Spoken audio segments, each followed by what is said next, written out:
Good evening. Welcome to Community and Technology, where we connect the global community with news, information, resources. I'm Stu Reid, here with my co-host, Dave Burstein. Hey, Dave. Hello. How you doing, man? I'm not doing so bad. And my friend John Borthwick is becoming a little internet famous again. And who's that? John Borthwick, Mm-hmm. who sold his company to AOL in the 1990s and became a vice president of AOL and has been a friend of mine ever since, uh, said that this new generative AI stuff is the most important advance he's seen in his lifetime. And he's not young. And that may be true.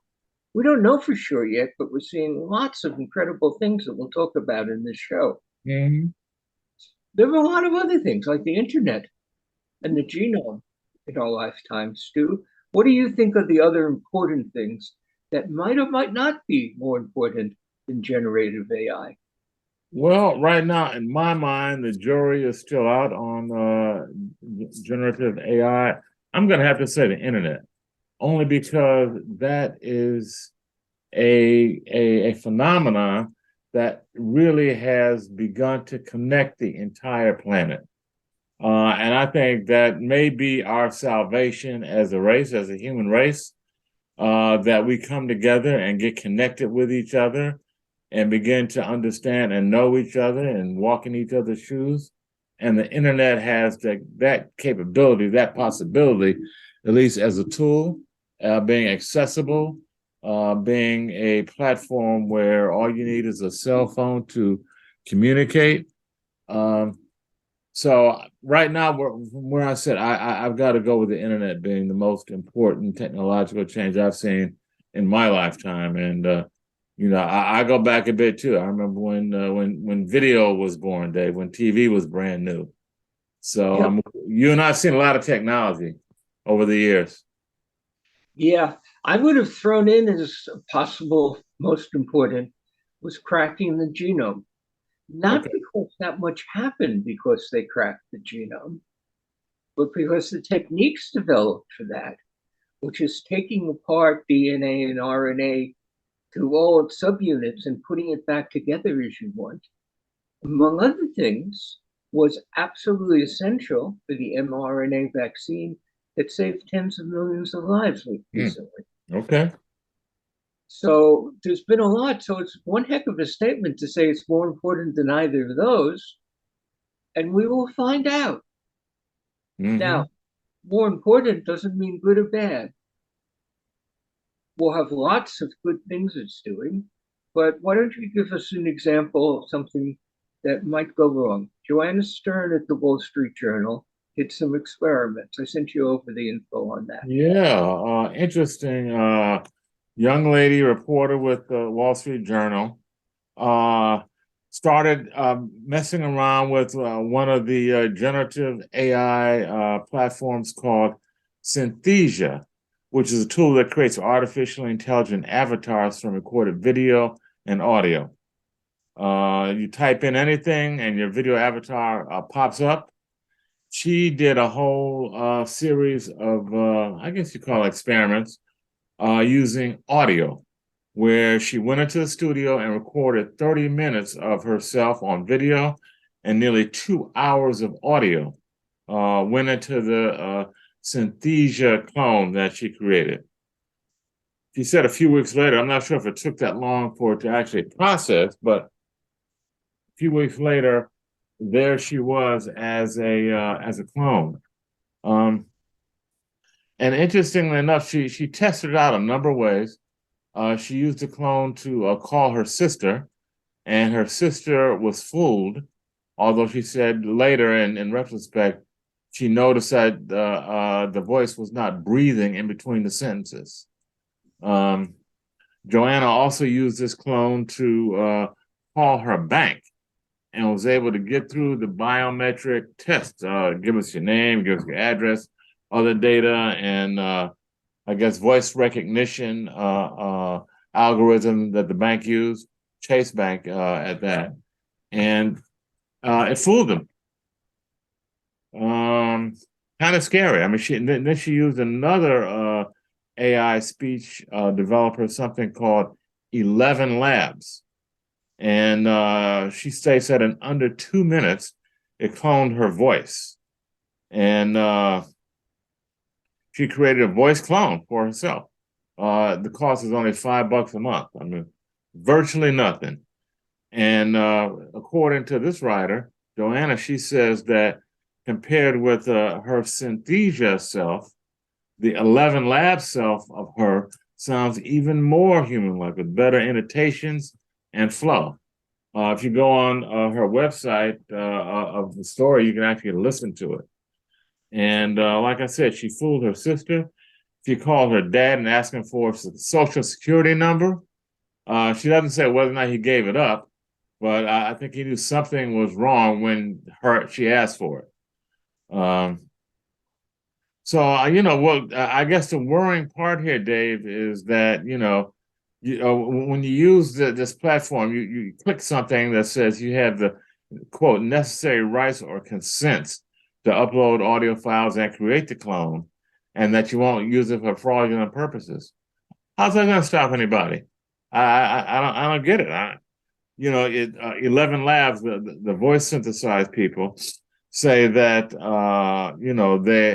the paid accounts of $5 a month paid accounts is a way for them to trace account holders and hold people accountable.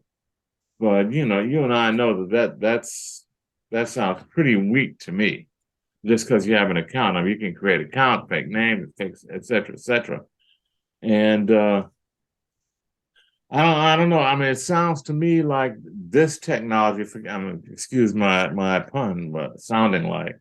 But these technologies have the capability of creating totally clones of real people, whether it's you and me and ordinary people, or whether it's politicians or decision makers in government and the military, wherever.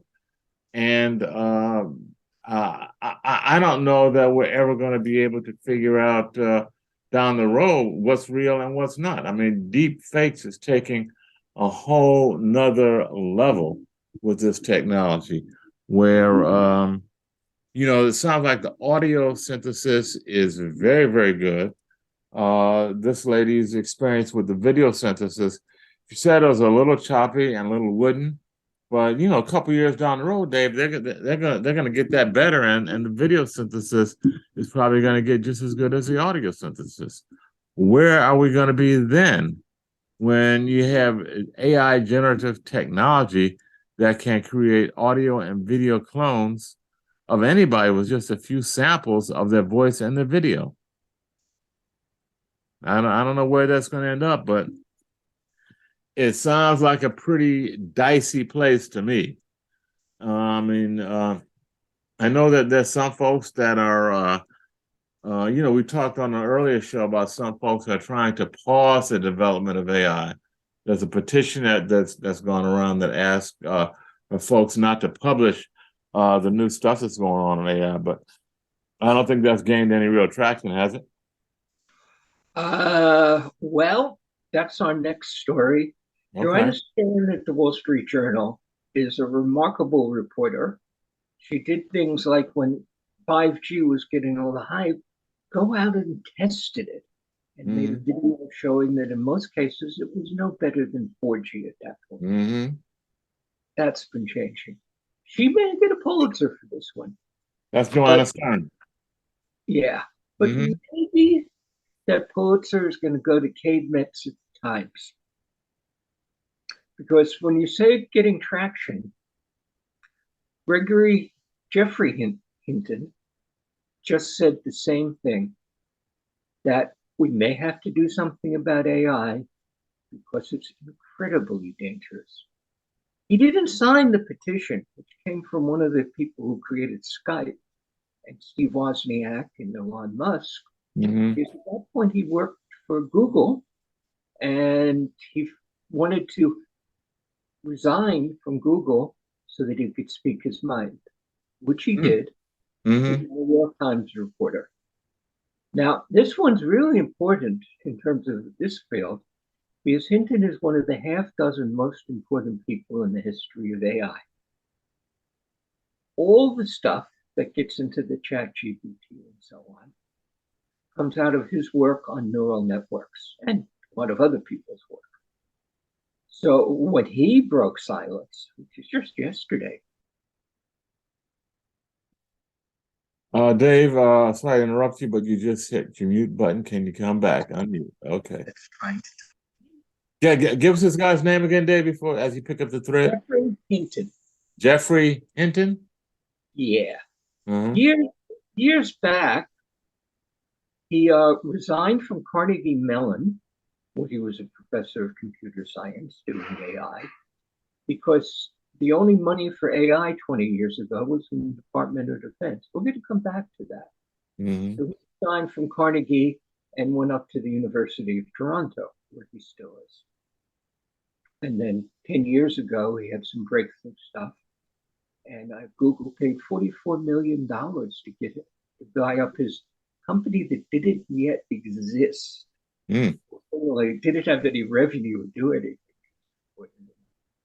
So, Cade Metz, who's run a good book about AI, and damn convenient for the Times to have somebody doing that these days, and happened to be there when all this generative stuff broke, wrote the following. The godfather of AI leaves Google and warns of danger ahead. For half a century, Jeffrey Hinton nurtured the technology at the heart of chatbots like ChatGPT. Now he worries it will cause serious harm. He quit his job at Google, where he has worked for more than a decade and was one of the most respected voices in the field, so he could freely speak out about the risks of AI. Part of him, he said, now regrets his life's work. Dave, your audio is a little low. Can you speak up just a little bit? Sure. Hinton said that part of him now regrets his life's work. It's hard to see how you can prevent the bad actors from using it for bad things. Mm-hmm. One of the maybe bad things that just happened, we were talking about what you can do with clones. Somebody cloned the governor of Florida, who I think has a German name and has major precedence in the history of Germany in the 20th century. And had him saying, the only way to succeed in politics is to fool all the people, or something like that. Mm-hmm. Given who he was, apparently a lot of people believed the fake video they made of him.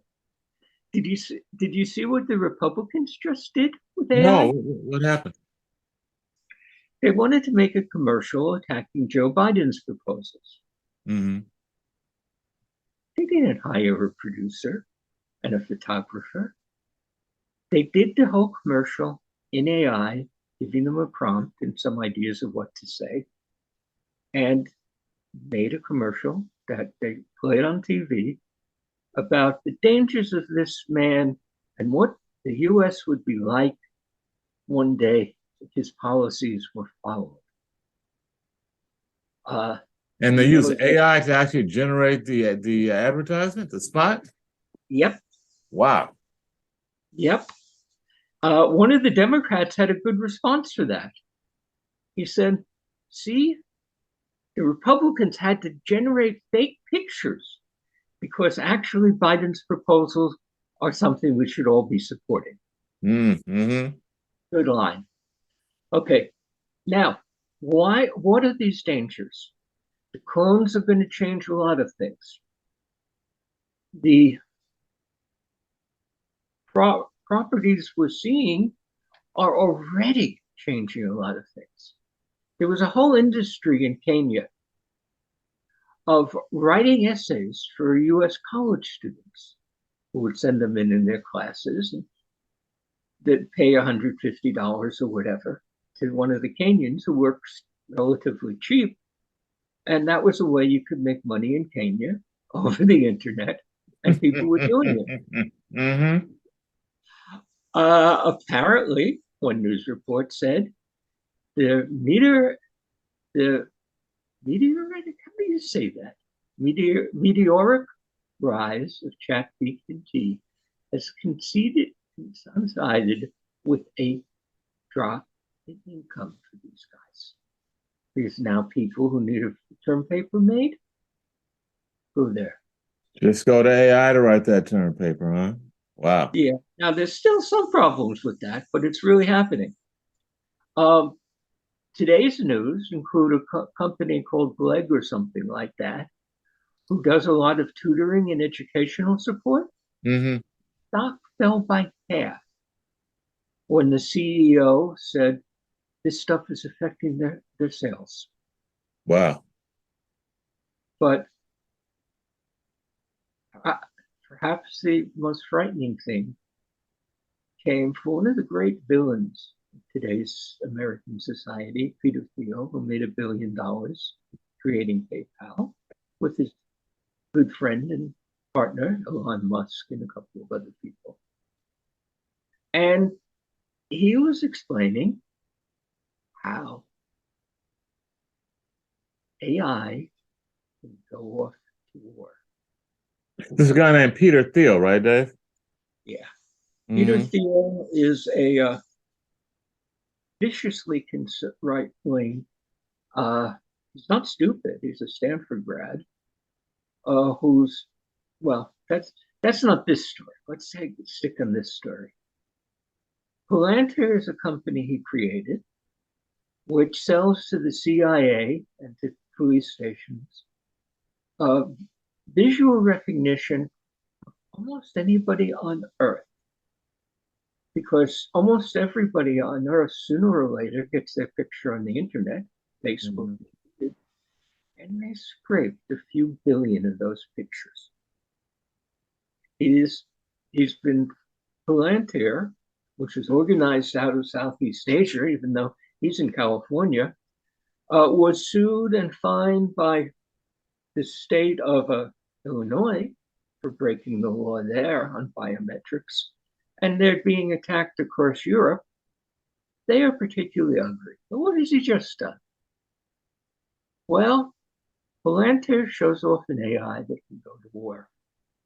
The system aims to serve as an ethical and legal veneer for future military automation efforts. Palantir already sells its domestic surveillance services to U.S. Immigration and Customs Enforcement. So that it should come as no surprise that the company founded by billionaire Peter Thiel is working to make inroads into the Pentagon as well. At this point, the technology is there and I believe is being used to kill people and more. The U.S. military has just ordered a review of what their rules were. The current review said you can't kill anybody using an AI robot or drone without having a human somewhere approve it. They're thinking of changing that. And in fact, de facto has been done for a long time. How many people have been killed by U.S. drone strikes and everywhere from Somalia to Iraq to Mali and so on? I don't know the number, but it's in the hundreds, I believe. Yeah, at least. Now, how do they figure out who the target will be? I guarantee you that they are using AI to define those targets. That these folks who were seen shooting rifles into the air were obvious terrorists. They were a wedding party in Yemen who were shooting rifles in the air as a celebration of the bride and groom. And the U.S. went in and bombed them. Now, I don't know on that one whether it was human intelligence who made the decision or AI, but those decisions are routinely going to be made by AI in the near future. And the U.S. is working. That's scary. And Dave, having a human in that mix, I'm not even convinced that is going to be a good enough check because, the AI is gonna overwhelm that person with data as to why it's making the decision that it's making. And you'd have to be a pretty extraordinary human to say, "Oh, okay, this AI is wrong. I'm not going to go with it." To me, that's window dressing, saying that a human is going to be involved and that's going to be the final check. I can't say that that's credible in my way of thinking.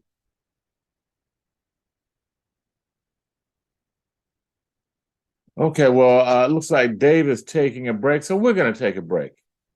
This is Community and Technology on WHCR 90.3 FM, the voice of Harlem. We've been talking about AI, the generative software that has exploded upon the landscape and looks like it's going to have an incredible impact on society and folks across the globe. Stay tuned. We'll be right back after a brief musical break, where we're going to hear a little bit from the incredible Harry Belafonte, who just passed away recently, activist, entertainer, and incredible human being. Stay tuned. Community and Technology, 90.3 FM.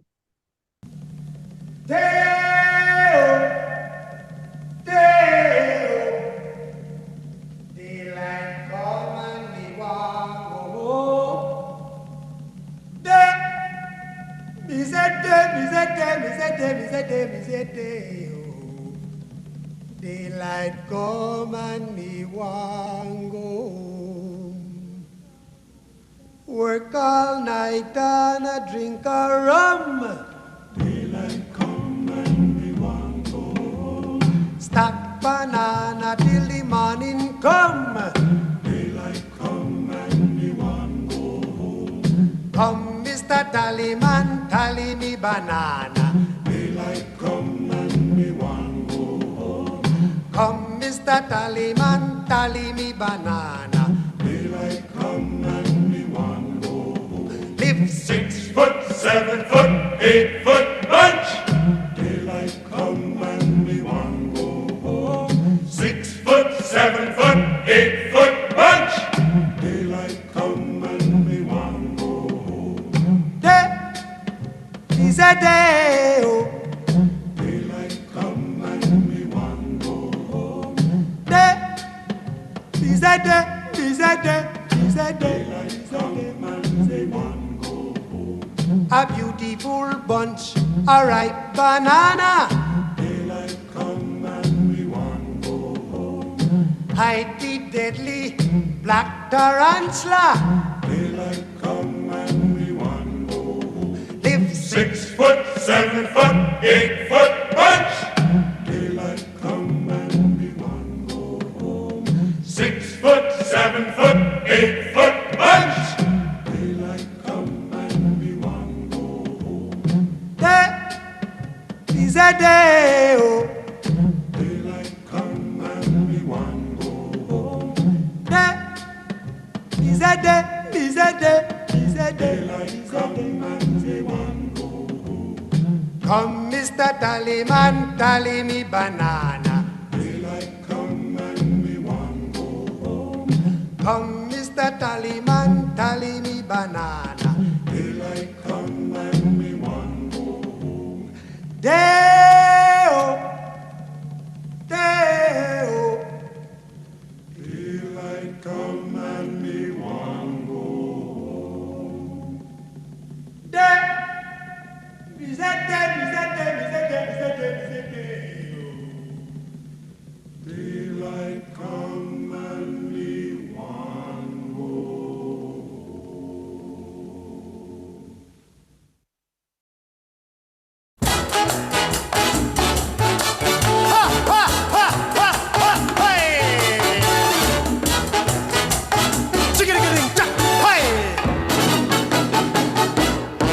I say let us put man and a woman together to find out which one is smarter.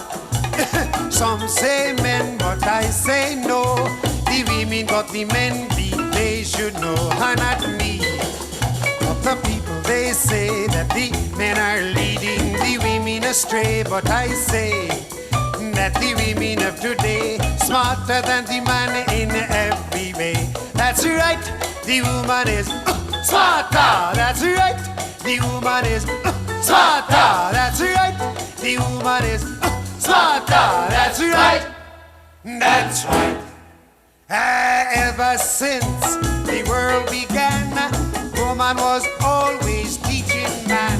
You listen to my bit attentively. I'm going to tell you how she smarter than me, cannot me. But the people they say that the men are leading the women astray. But I say that the women of today smarter than the man in every way. Samson was the strongest man long ago. No one could have beat him, as we all know, until he clashed with Delilah on top of the bed. She told him all the strength was in the hair of his head, and not me. But the people, they say that the men are leading the women astray. But I say that the women of today smarter than the man in every way. That's right, the woman is smarter, that's right. The woman is smarter, that's right. The woman is smarter, that's right. That's right. Hey, you meet a girl at a pretty dance, thinking that you would stand a chance. Take her home thinking she's alone. Open the door. You find her husband home, not me. But the people, they say that the men are leading the women astray. But I say that the women of today smarter than the man in every way. That's right, the woman is smarter, that's right. The woman is smarter, that's right. The woman is smarter, that's right. That's right. I was treating a girl independently. She was making baby for me. When the baby born and I went to see, eyes was blue. Sure. It was not by me, not me. But the people, they say that the men are leading the women astray. But I say that the women of today smarter than the man in every way. Oh yes, smarter. Okay, we're back. Community and Technology with Stu Reid and Dave Burstein. Before the break, I had mentioned Harry Belafonte, who you just heard during the break. Dave, you had some experience with him that you wanted to share with our audience. Harry Belafonte died in his 90s. The last time I saw him, which was about 10 years ago, he had almost crippling arthritis. He almost couldn't walk. But he still came out, as he did again and again, at almost every important event in the last 50 years of American politics, including the March on Washington, where he stood next to Dr. Martin Luther King. This is a man who grew up here in New York City. His family was from the Caribbean.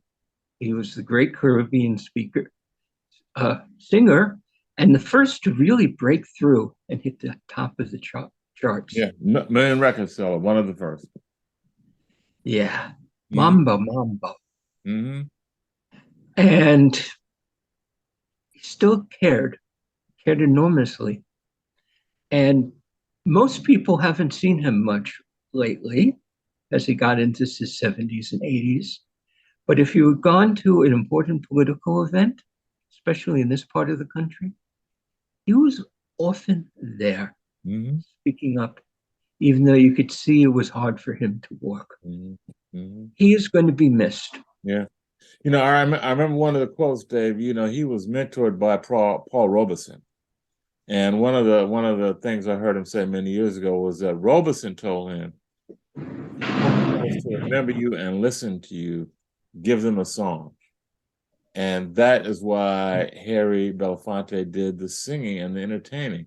It was a vehicle and a way for him to reach people and connect with people about civil rights and human rights and all the issues that were so important in the second half of the 20th century in America and across the globe. So he was a very, very special guy who used his platform, who used his entertainment prowess to change minds, to help make change. He was one of the early financial contributors to Dr. King and all of the movement folks down south when they needed money to get out of jail and so many other things. Belafonte was successful musically, and he put his money where his mouth was, without fanfare. You know, I learned that. I think most of us learned this stuff much, much later. We didn't know it at the time, even though we were around and watching. You and I, Dave, you know, were around and watching. We didn't know that at the time, but he did. He was one of a kind, and he will be missed. Yeah. There are starting to be another generation coming up, and it's great to see them. Greta Thunberg, a Swedish teenager, is in the middle of all the climate debates. Mm-hmm. And more, the new generation is saying, we will not accept. Now, since you mentioned Paul Robeson, who wrote a powerful essay, probably in the 30s or 40s, that all art is political and all artists must be political. Mm-hmm. That if you weren't dealing with the politics, you were part of the problem. Robeson was best known for his incredible voice singing Old Man River. If you've ever heard it, you would never forget it. It's out on a lot of records and so on. It was actually in the movies at one point. Later on in life, this would have been the 50s or the 60s, after he had been destroyed by the anti-communists in the United States. He came back to the US, sang a few times. There was a memorial, what was intended to be a concert in his honor in Carnegie Hall. He was quite sick, couldn't make it, but he sent a tape of Old Man River. And he changed the words of it. I'll keep on fighting until I'm dying. That Old Man River just keeps going along. Yeah. And he did. And so did Harry. I mean, they don't make him like that anymore. I mean, incredible human beings and so multidimensional. I mean, Robeson was a singer. He was an all-American athlete. He was an actor. He was an orator. I mean, he was a political organizer, as was Harry, all of those things. And that's, you don't see that these days, unfortunately. Folks, even our heroes tend to be kind of one-dimensional. They're very good at one thing, not 3 or 4 or 5 things like folks from several generations back. Incredible. We really stand on their shoulders, Dave. We really do. But let's get back. Let's get back to some of the technology stuff. I don't know if we were finished talking about Planetar and their military use of AI. Where do you see that going, Dave? I mean, are humans going to be kind of taken out of the equation, or are we just going to end up being the targets, or where's it going to go? It's not a matter of seeing where it might go. Already, the drone warfare is dominating the war between Russia and Ukraine. Mm-hmm. Where thousands and thousands of drones are killing people every day. The Russians built some of their own, bought a number from Iran, maybe buying some from China. The Ukrainians bought them from Turkey because the US wasn't giving them out at that point. And they've just been, by the thousands, taking out people across the battles in Ukraine, including a massive fire when a Ukrainian drone a couple of days ago hit an oil depot.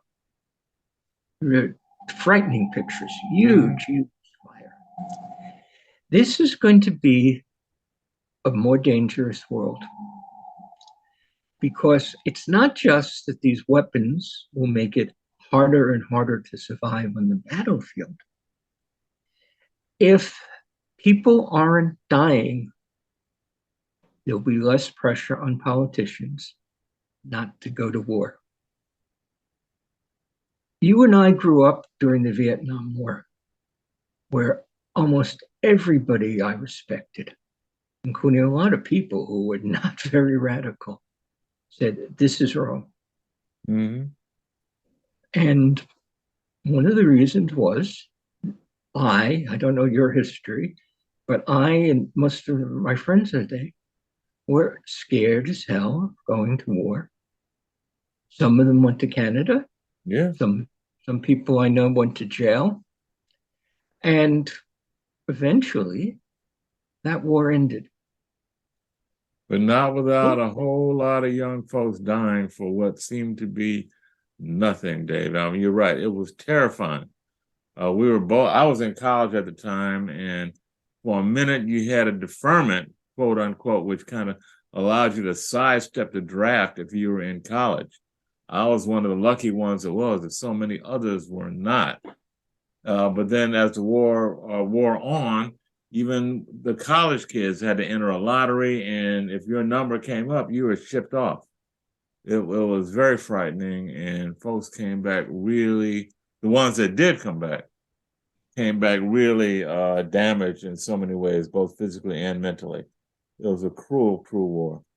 But you're comparing that war to what's going on today. What parallels, what differences do you see? You just didn't see the opposition to the war in Iraq and our attacks on Iran and war after war across the world, partly because the US had eliminated the draft.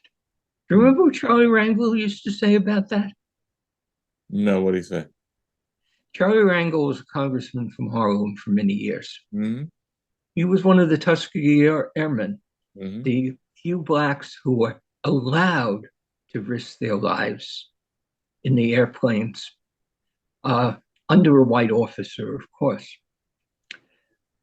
After they eliminated the draft, 70s or so on, he was in Congress and he saw what was happening. And he said several times, we should bring the draft back. Because if we don't want to go to war, we want everybody in the Senate and in Congress to be afraid their kids might be drafted and killed. And he was right. Mm-hmm. Yeah, I mean, it had a powerful effect. You and I were there, that we can testify to that. You know, our parents and our aunts and uncles and folks just a little bit older than us were fighting like heck, as were the kids, as were the youth. Demonstrations and all over the planet, in fact, against that war, because it was terrifying, and you were just a heartbeat away and a lottery number away from being sent over there and perhaps killed. And so now with no draft, and with so much of the warfare now being perpetrated by drones and not humans, I guess it depersonalizes it and takes the risk away, at least for American citizens being harmed. It doesn't help the folks on the other end of our wrath, but for American citizens, I guess we're protected and insulated with this technology. And it will be more and more so as the weapons are run by computer, not by people.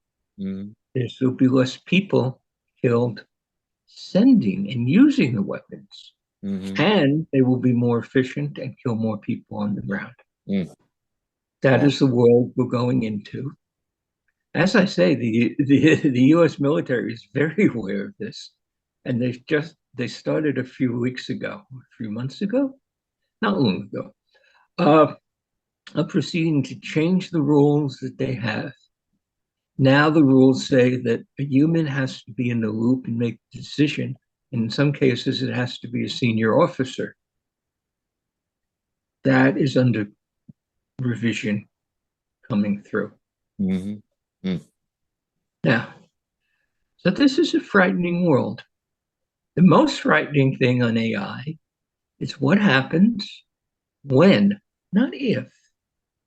In many ways, they become more intelligent than people. Will they need us?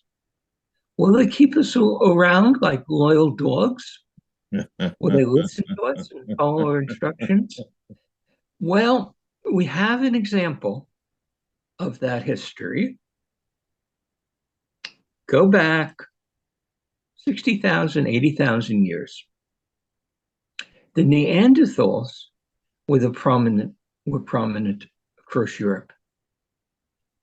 Then us guys, Homo sapiens, came out of Africa, and when they got to Europe, met the Neanderthals. There was a lot of interbreeding.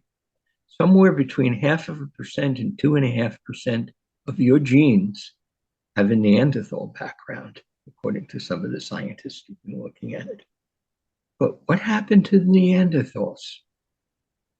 Well, there aren't any anymore. Mm-hmm. And if there's an intelligence that has that power over humans, what's going to happen? My gut is that it's highly unlikely that they will destroy all the humans. But highly unlikely may not be good enough.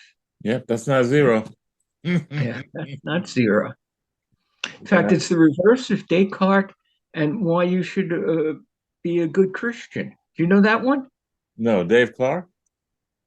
Yeah, Descartes, the mathematician. Oh, philosopher. Descartes, Rene Descartes. Yeah.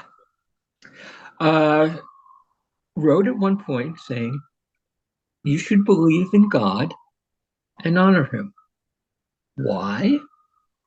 Well, whether or not there is a heaven, the return on going to heaven, which is infinite happiness, or the pain of going down instead, is infinite.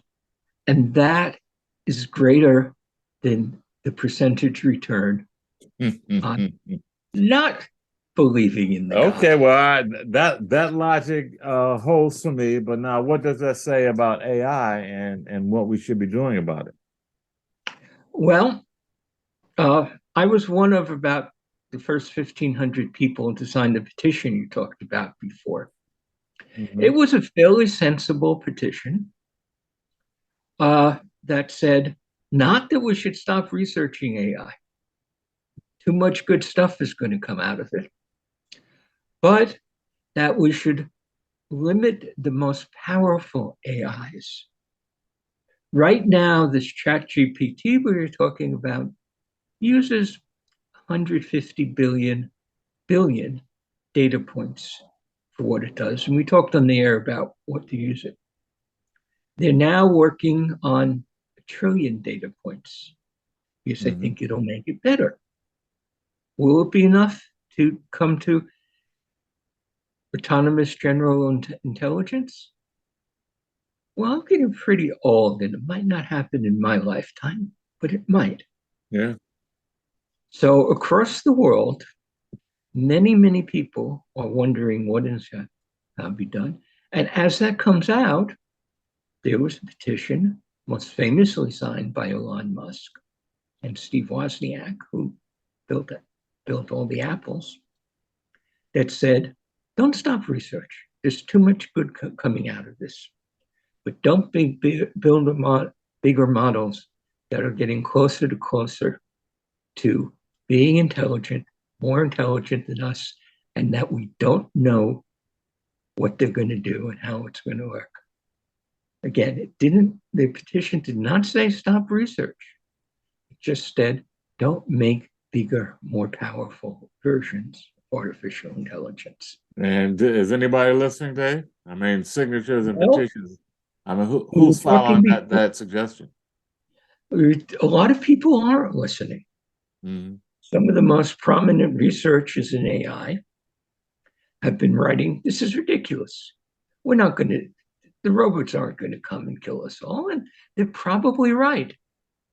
I agree. But nobody can be sure.